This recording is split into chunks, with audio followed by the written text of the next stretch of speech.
Pollution certificate ഇല്ലാത്ത വാഹനവുമായി MVD റോഡിലിറങ്ങിയ സംഭവത്തിൽ വിശദീകരണം തേടി enforcement RTO. Motor vehicle inspector അനിലിനോടാണ് ദക്ഷിണ മേഖല എൻഫോഴ്സ്മെന്റ് RTO വിശദീകരണം തേടിയത്. 7 ദിവസത്തിനുള്ളിൽ മറുപടി നൽകണം. പൊല്യൂഷൻ കാലാവധി കഴിഞ്ഞ MVD എൻഫോഴ്സ്മെന്റ് വാഹനത്തെ യുവാവ് റോഡിൽ തടഞ്ഞ വീഡിയോ സമൂഹ മാധ്യമങ്ങളിൽ വൈറലായിരുന്നു.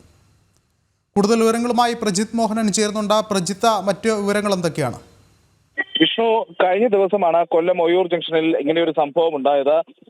പൊല്യൂഷൻ സർട്ടിഫിക്കറ്റ് ഇല്ലാതെ വാഹന പരിശോധനയ്ക്ക് MVD വാഹനവുമായി എത്തി എന്നുള്ളതാണ് ഏറ്റവും ശ്രദ്ധേയമായ കാര്യം. അത് ഒരു ഫൈൻ അടിച്ചതിന്റെ പേരിൽ മറ്റൊരു യുവാവ് ചോദ്യം ചെയ്യുന്ന സാഹചര്യമുണ്ടായി. പൊല്യൂഷൻ സർട്ടിഫിക്കറ്റ് കഴിഞ്ഞ MVD വാഹനമാണെന്ന് MVD ഉപയോഗിക്കുന്ന വാഹനം പൊല്യൂഷൻ കഴിഞ്ഞതാണെന്ന് യുവാവ് കണ്ടെത്തുകയും ഇയാൾ ഇത് പരസ്യമായി ലൈവ് വീഡിയോ ഒക്കെ ചെയ്ത് സോഷ്യൽ മീഡിയയിലൊക്കെ വൈറലാക്കുകയൊക്കെ ചെയ്തിരുന്നു. ഉദ്യോഗസ്ഥനോട് പിഴ അടയ്ക്കാൻ ആവശ്യപ്പെടുന്നതുമായി ബന്ധപ്പെട്ട ആ വീഡിയോ ഒക്കെ നമ്മളെല്ലാവരും കണ്ടതാണ്. അപ്പോൾ ഈ വീഡിയോ വൈറലായത് മോട്ടോർ വാഹന വകുപ്പിന് ആകെ നാണക്കേട് സൃഷ്ടിച്ചൊരു സാഹചര്യമുണ്ട്. അപ്പോൾ അതിന്റെ ഒരു പശ്ചാത്തലത്തിൽ കൂടിയാണ് ഇപ്പോൾ വിശദീകരണം ആവശ്യപ്പെട്ടിരിക്കുന്നത്.